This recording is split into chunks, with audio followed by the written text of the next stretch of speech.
तो नमस्कार दोस्तों। आज हम लोग इंग्लिश का पेपर देखेंगे जो आप लोग का प्री बोर्ड चल रहा है उसका। तो 2026 के लिए ही है। और हम लोग इंग्लिश में क्या क्या देखेंगे दोस्तों? पैसेज अनसीन जो पैसेज आता है पैसेज को देखेंगे। और जो ग्रामर का क्वेश्चन है ग्रामर का क्वेश्चन देखेंगे। और क्वेश्चन आंसर भी इसका देखेंगे। और इसमें रीड द पैसेज दिया है, जो सेक्शन ए होता है रीडिंग वाला। इस पैसेज को पढ़ के इसका आंसर देना रहता है। तो दिया है कि Mahatma Gandhi was looked one by men both Indian and European as the epitome of Hindu tradition, but this is a false judgment, for he was much influenced by Western ideas.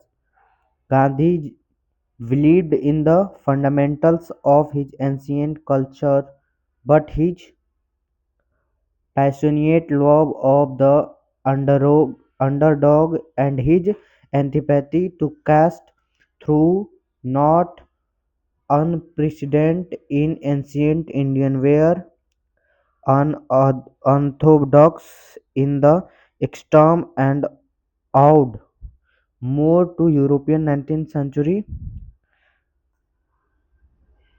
liberalism than to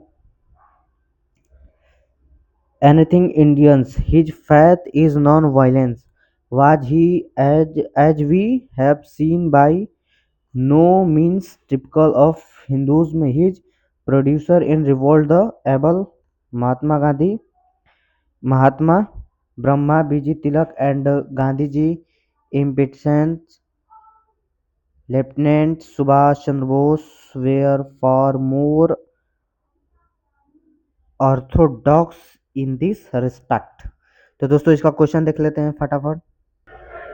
question दिया है पहला कि what is the फास्ट judgement about Mahatma Gandhi. तो इसका answer क्या हो जाएगा? तो the false judgement is the Mahatma Gandhi was the epitome of Hindu tradition, whereas in reality he was much influenced by western ideas। तो ये इसका आंसर हो जाएगा। जैसे कि यहाँ पे दोस्तों दिया था, looked many Indians European as the epitome of Hindu tradition but is false judgement one influence by western ideas. तो ये इसका आंसर हो जाएगा। और दूसरा क्वेश्चन पूछा था दोस्तों, पूछा है कि name the great man looked on his optim of Hindu tradition. Name the great man. तो इसका आंसर क्या हो जाएगा दोस्तों? Man Mahatma Gandhi was looked on as the epitome of Hindu tradition. इसका हो जाएगा महात्मा गांधीवाद। ठीक है। और सी नंबर दिया है कि who came first in Indian politics, Mahatma Gandhi और बीजी तिलक।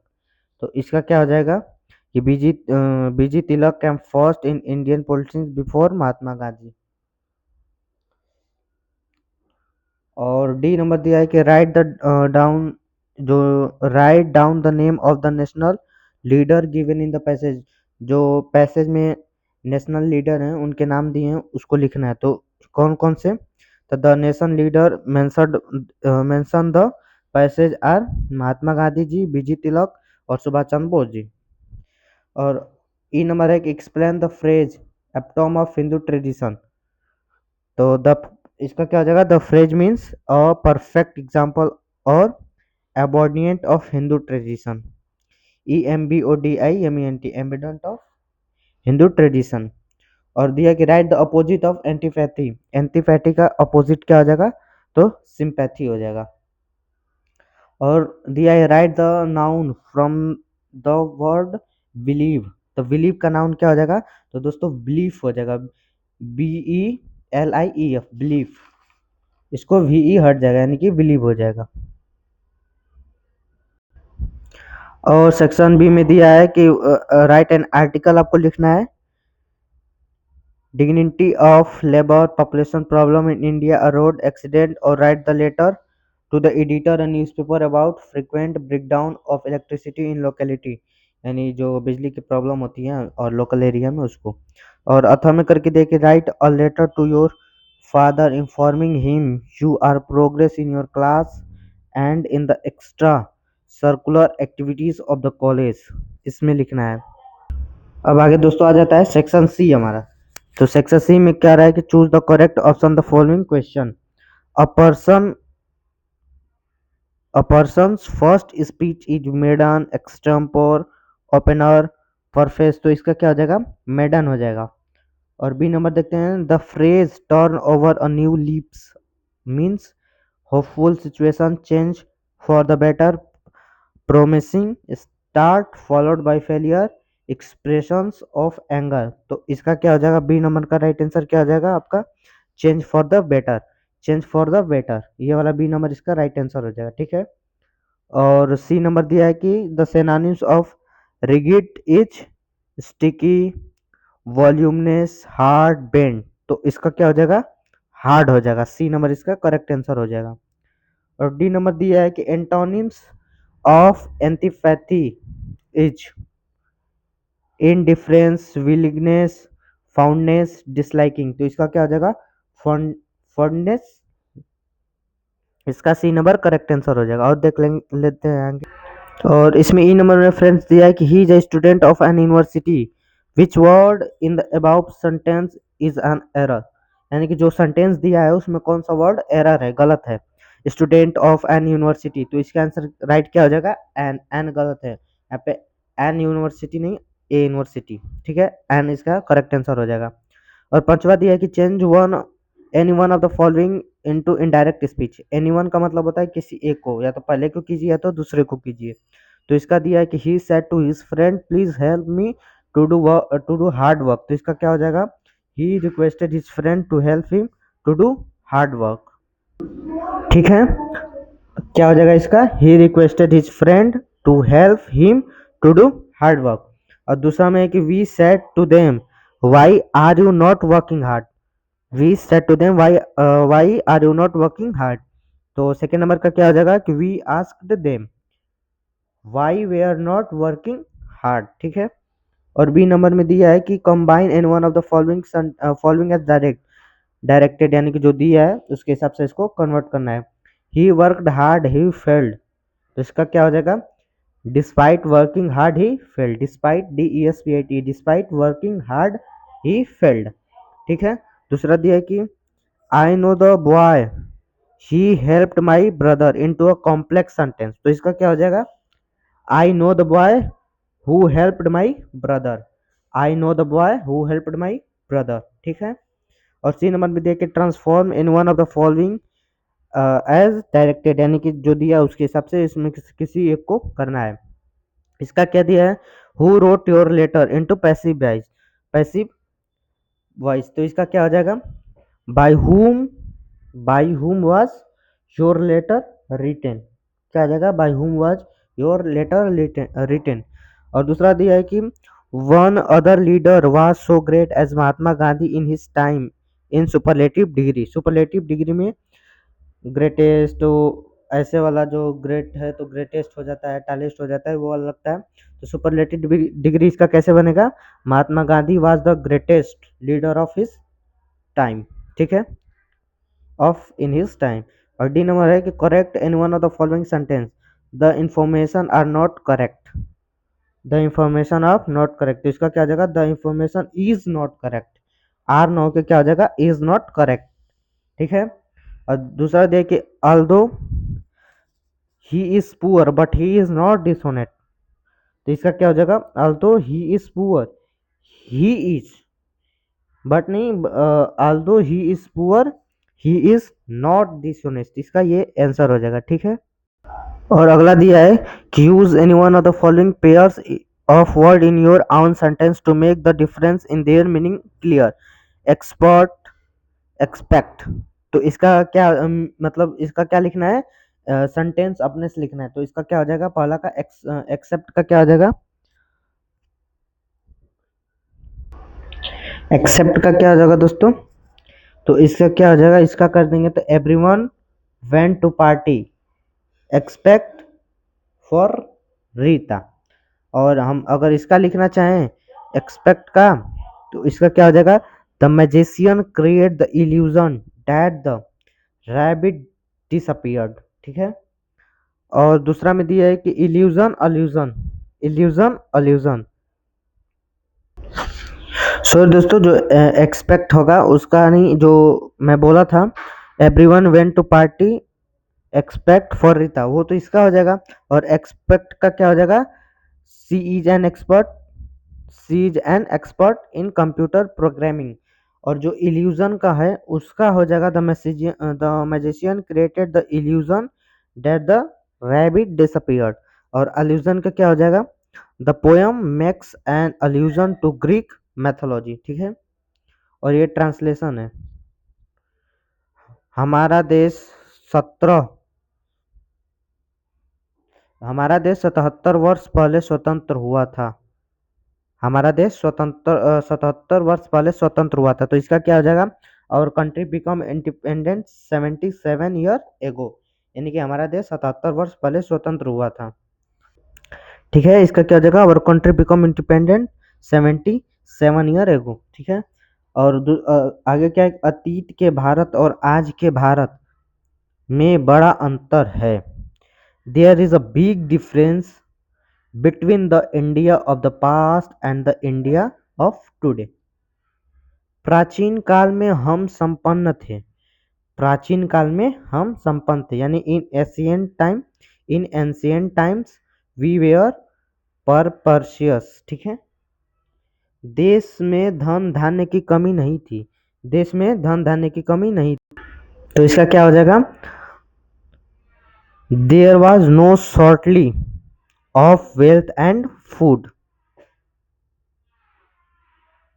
ठीक है, क्या हो जाएगा इसका, there was no shortly of the wealth and food grains in the country.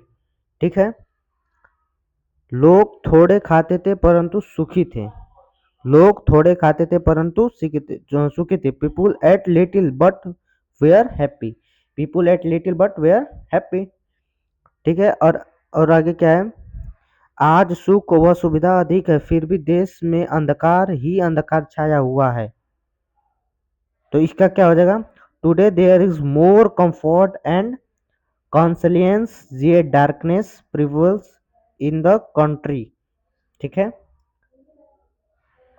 हमारी बढ़ती हुई जनसंख्या और सांप्रदायिक दंगों दो प्रमुख समस्याएं हैं, हमें इन्हें सुलझाना है। तो इसका क्या हो जाएगा कि इसका क्या हो जाएगा, द कंट्री,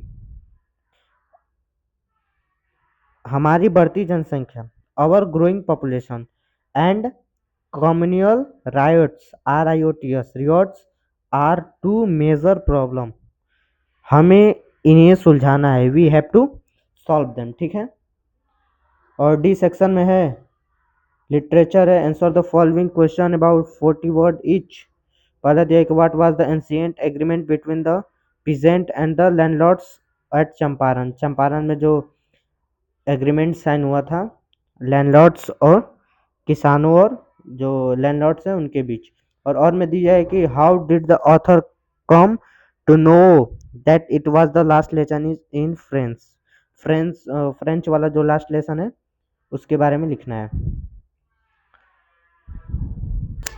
और यहाँ पर भी दिया है कि why do you bangles maker not organise themself in cooperative system, जो बेंगल्स मेकर थे वो अपने आप को कैसे नहीं ऑर्गेनाइज कर पाते थे, इसको बारे में लिखना है कोऑपरेटिव सिस्टम के कारण। और में दिया कि how was the iron master different from all the black Smith, इसके बारे में लिखना है। और 8 नंबर दिया कि any one of the following question in about 80 words.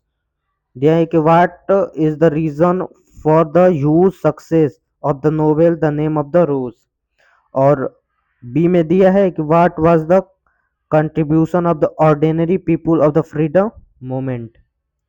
और अगला है कि read the following extract carefully and answer the following question, इसको पढ़ के इसका आंसर देना है। ठीक है, here far from the city we make our roadside stand and ask for some city money to feel in hand to try if it will not make our begin expand and give us the life of moving pictures promise that the party in power is said to be keeping from us। Question क्या पूछा है कि who had made the road side stand and what for. तो यहाँ क्या लिखा है, he for the city we make our road side stand and ask for some city money to fill in hand. तो इसका क्या हो जाएगा, वी मेक, हमने बनाया रोड स्टैंड, वी मेक, ठीक है। और दूसरा क्वेश्चन दिया है कि why do they want money for, why do they want money for. तो इसका क्या हो जाएगा दोस्तों, to expense, why do they want to money for, तो इसका क्या हो जाएगा, to experience a better quality of life and improve their economic condition, ठीक है। तो इसका ये वाला आंसर हो जाएगा। और जो ऊपर वाला था, who did made the road side stand and what for, तो द पुअर रूरल पीपल, यानी कि जो who lived near the road, जो रोड के साइड रहते थे वो लोग। और यहाँ पे दिया है कि we make our road side stand, ठीक है। तो the poor ruler who lived near the road, उन्होंने ही बनाया था, ठीक है। और ये क्या था कि why do you they want money for, तो इसका क्या हो जाएगा, to experience a better quality of life and improve their economic condition, ठीक है। और सी नंबर के देखे, what do you they think the party in power has done to them. तो इसका क्या हो जाएगा, keep the promise of a better life from them. इसका यही आंसर हो जाएगा कि keep the promise of a better life from them. और 10 नंबर में दिया है कि write the central idea of any one of the following, इसमें से किसी एक को आपको सेंट्रल आइडिया लिखना है। द रोड साइड स्टैंड और keeping quiet my mother eight 66। तो दोस्तों यहाँ पे जो अभी हम लोग रोड साइड वाला पैसेज पढ़े थे, तो जो पेपर में पैसेज दिया होता है उसको नहीं लिखना होता है आपको, उसको छोड़ के किसी को लिखना होता है, ठीक है। और answer of the following question in about 40 word each. Who was Hana, who was Sadao married with her. और में दिया है कि was surprise the author most about Antarctica. और बी में दिया है कि why was the Maharaj sunk in gloom. और अथवा में करके दिया है कि how is the grand how is the Grand Central Station a symbol of escape. और 12 में दिया है कि answer the one of the following, किसी एक का क्वेश्चन दें, describe the sense at the third level, describe the sense at the third level और गिव द करेक्टरिस्टिक ऑफ हना। जो हना है उसका करेक्टरिस्टिक को आपको वर्णन करना है, ठीक है।